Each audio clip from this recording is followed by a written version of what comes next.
Is your estrogen and progesterone blocking your fat loss? You feel like fat loss suddenly got harder, like your body's holding on weight no matter what you do, and everything that used to work doesn't work anymore.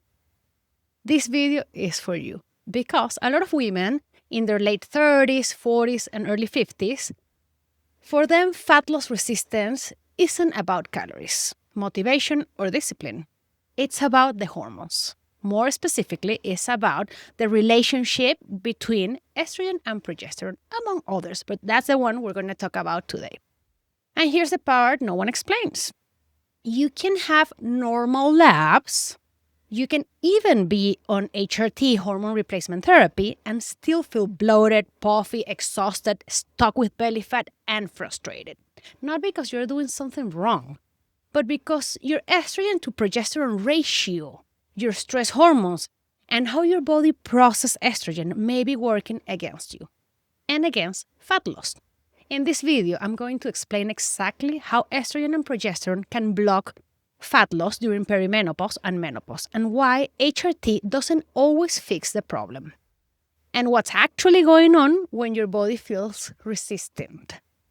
I promise this is going to make things finally make sense. Let's start here, because this is the part almost no one explains correctly. Estrogen dominance does not always mean too much estrogen. It usually means estrogen is too strong relative to progesterone. It's a ratio problem, not a single hormone problem. Estrogen dominance is not about having high estrogens. It's about not enough progesterone to balance it. So it's low progesterone most of the time. And this matters a lot in perimenopause. Here's why. Progesterone drops first in early and mid-perimenopause. Ovulation becomes inconsistent. No ovulation means no corpus luteum. No corpus luteum means low progesterone. Meanwhile, estrogen can still be normal, or it can spike randomly, right? Or it can fluctuate wildly. So even if estrogen is normal, progesterone is often low. That ratio shifts, and that creates estrogen-dominant symptoms. This is why women in their late 30s, early 40s say, I feel pregnant, I feel PMSy, I feel puffy, emotional, but I am not. How can you be estrogen dominant on HRT? Now here's the part that blows people's minds. Yes, you can still be estrogen dominant even if you're on HRT. First reason, estrogen is added, but progesterone support is insufficient. The progesterone, but may not be enough to rebalance that ratio. This can happen when the estrogen dose is higher than what the body can tolerate or what you really need. Progesterone dose is too low. So the progesterone timing or dosage isn't supporting your sleep or calming your nervous system, or isn't well absorbed by that woman. You can absolutely add estrogen and still be estrogen dominant if progesterone isn't adequately balancing it. Second reason, the body is already estrogen loaded. Even before HRT, many women have high estrogen exposure from fat tissue through aromatization. So there's an enzyme, aromatase, mind my Spanglish, and that when you have belly fat, it produces estrogen. So it's like a double whammy, because being estrogen dominant is going to grow the belly fat, and having a lot of belly fat is going to increase your estrogen. Also, poor estrogen clearance from the liver, the gut, and bile flow. And exposure to xenoestrogens from plastic, cosmetics, alcohol. So when estrogen is added, it's stacked on top of those already estrogen high levels due to your environment. HRT doesn't erase the estrogen you already have. It adds to the system. Third reason, cortisol blocks progesterone effects. So if you have high cortisol, it blunts progesterone sensitivity. It steals precursors needed for progesterone pathways, and it keeps the nervous system in a state where progesterone can't fully do its calming job. So women can be taking progesterone and still feel anxious wired, sleepless, and inflamed. Progesterone is your calming hormone, but if cortisol is screaming, progesterone whispers. If cortisol is high, progesterone is going to be low. Fourth reason, low energy availability mimics estrogen dominance. When a woman is underfueling, which most of you are, progesterone signaling drops further. Cortisol rises, blood sugar becomes unstable, and the symptoms look exactly like estrogen dominance. You have cravings, bloating, anxiety, sleep disruptions, weight gain. If your body feels unsafe, it will not respond normally to hormones, even if you're in HRT. Now, this next part is critical. You can have normal estrogen and still feel estrogen dominant because it is not only about how much estrogen you have. It's how you metabolize it. No one talks about this. You can have normal estradiol or even low estradiol or be on HRT and still have estrogen dominant symptoms if estrogen is being broken down in the wrong way. There are three main estrogen metabolite pathways. 2-OH estrogen. This is the protective pathway, the less inflammatory one, weaker estrogenic effect. Generally considered the safer pathway. This is where we want more of our estrogen to go. Then we have 4-OH estrogens. This is the reactive pathway. It's more inflammatory, more oxidative stress. It can irritate tissue. Too much here means more symptoms and more inflammation due to estrogen, but it's a metabolite. And then we have the 16-OH estrogens. This is the strong estrogen effect pathway. It is very estrogenic. It strongly stimulates estrogen receptors. It's linked to estrogen-related cancers, to breast tenderness, water retention, bloating, heavy periods, stubborn fat storage, and mood swings. The 16-OH estrogen acts like estrogen on steroids. And this is how women end up with estrogen dominant symptoms, even if their labs can come normal. So when a doctor tells you, oh, your labs are normal, did they check on the metabolites? Probably not, because the Dutch test is not covered by insurance. So no doctor tests with a Dutch test, which is the one that will tell you all the metabolites of your estrogen issues. So you can have normal amounts of estradiol, but if more of it is being converted into the 16-OH pathway, your body experiences estrogen as too strong. Now here's the key HRT connection. HRT gives you estrogen. It does not control how your liver metabolizes it. So HRT adds estrogen. It doesn't guarantee healthy estrogen metabolites. And this is where the gut comes in.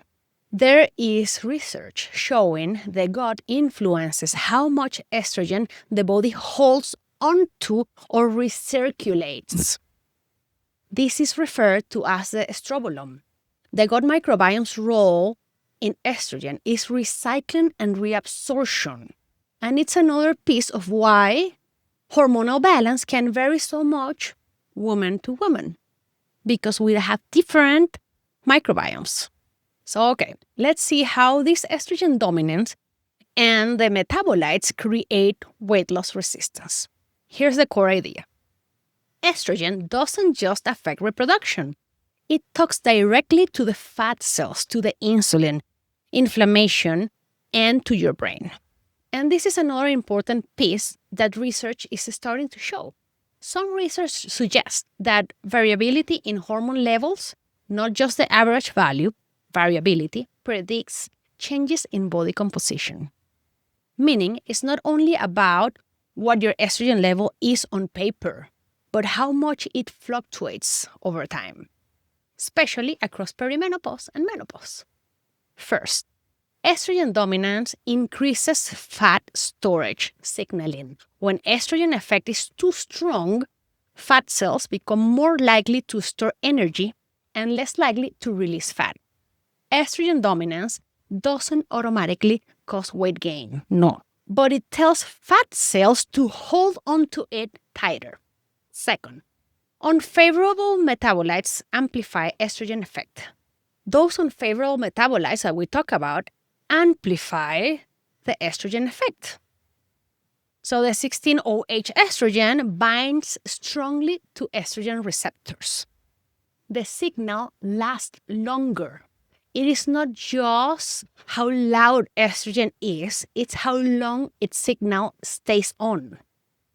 Third, estrogen dominance worsens insulin sensitivity. Excess estrogenic signaling can impair insulin sensitivity. This is why so many women in perimenopause become prediabetic or type 2 diabetic. It impairs insulin sensitivity and it also increases cravings and increases reactive blood sugar swings. Insulin decides whether you store fat. Estrogen dominance makes insulin's job harder. Then, estrogen dominance increases inflammation. Unfavorable metabolites increase oxidative stress, inflammatory signaling, and fluid retention. And that's going to mean higher cortisol, and higher cortisol, lower progesterone, and more estrogen dominant you will be. Whoops. Because inflammation is not uncomfortable only. It's also metabolically expensive. Then, cortisol plus estrogen dominance creates the belly fat trap. Estrogen dominance increases cortisol sensitivity. Cortisol drives visceral fat storage. Belly fat increases aromatase, that enzyme that I told you at the beginning. Then belly fat can become an estrogen-producing organ. It's a double whammy. Then, estrogen dominance disrupts appetite and satiety. Hunger cues become unreliable. Cravings increase. Fullness signals weakens. This isn't about willpower. It's a signaling issue. Now this is where everything comes together. HRT can be a powerful tool, and I think every woman should go on HRT unless you have very specific reasons not to, but it's not a full body reset. If the environment your hormones are living in is chaotic, insulin resistance, high cortisol, undereating, poor sleep, your body can still behave like it's in survival mode, even if you are in HRT. And survival mode does not do fat loss. HRT is like upgrading your car engine. But if the parking brake is on, right, cortisol, and then the tires are flat, insulin resistance, and then you have poor sleep, it won't drive, even if you upgraded the engine, you see. So let me clarify this. I am not saying HRT is not good. HRT is great for longevity, for health. We're talking about weight loss resistance specifically, and why I often get clients that are on HRT, but they still can't lose weight and they still have all the symptoms they were having before, okay? Just that little caveat here. So why HRT is not fixing the problem? The symptoms weren't mainly low estrogen to begin with. So your symptoms, fatigue, weight gain, anxiety, brain fog, sleep issues, low libido, bloating, those can come from blood sugar dysregulation, cortisol, thyroid dysfunction or conversion issues, low iron or ferritin, sleep apnea, gut inflammation, medication side effect, not just estrogen or progesterone. It can come from many other places. Sometimes we're treating hormones, but the root cause is metabolic. Then high cortisol can overpower everything. There is no amount of HRT that is going to fix you if your cortisol is off.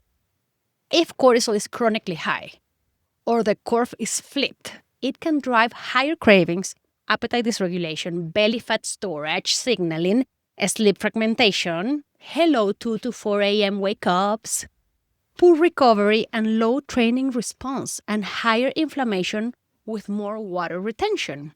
Feel puffy, the cortisol phase. If you have crazy cortisol, there is no amount of HRT that can out-medicate a body that thinks it's being chased by a lion.